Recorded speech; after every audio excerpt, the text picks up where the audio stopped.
Acts 13, verse 1 to 3, opens in Antioch, a city alive with diversity, where the assembly is gathered not around ritual obligation, but around the living reality of what has already been accomplished.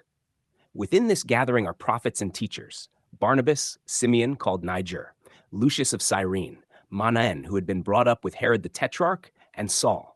These men stand as witnesses that the promise given to Israel has overflowed its borders, drawing in those from every background into one body. The text says, "As they ministered to the Lord and fasted, the Holy Spirit said, 'Set apart for me Barnabas and Saul for the work to which I have called them.'" Their ministry is not presented as striving to attain something yet unfinished, but as participation in what God Himself had already initiated and secured. The Spirit does not call them to establish a new reality, but to announce and unveil the one already brought to fulfillment. Their fasting and ministering is not portrayed as a means to move God, but as a posture of awareness, an attentiveness to what is already true. The voice of the Spirit comes not as a distant command from heaven, but as a present direction within the gathered body, confirming that the work belongs entirely to God. The work to which I have called them speaks of a calling that precedes this moment, rooted in a purpose already determined and now being revealed in time. Barnabas and Saul are set apart, not to become something they are not, but to step into what has already been prepared. The setting apart is a recognition, not a transformation of identity.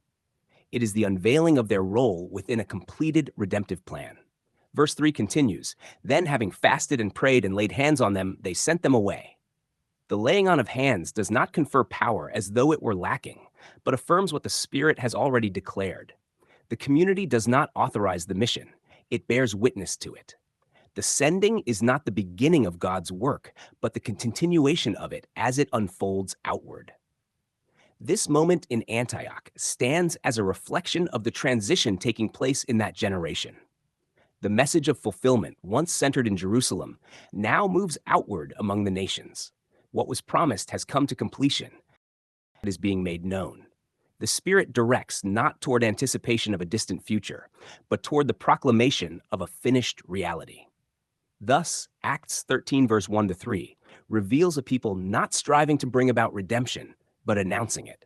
The calling, the setting apart, and the sending all rest on the foundation of what God has already accomplished. The work is His from beginning to end, and those who are sent simply bear witness to its completion.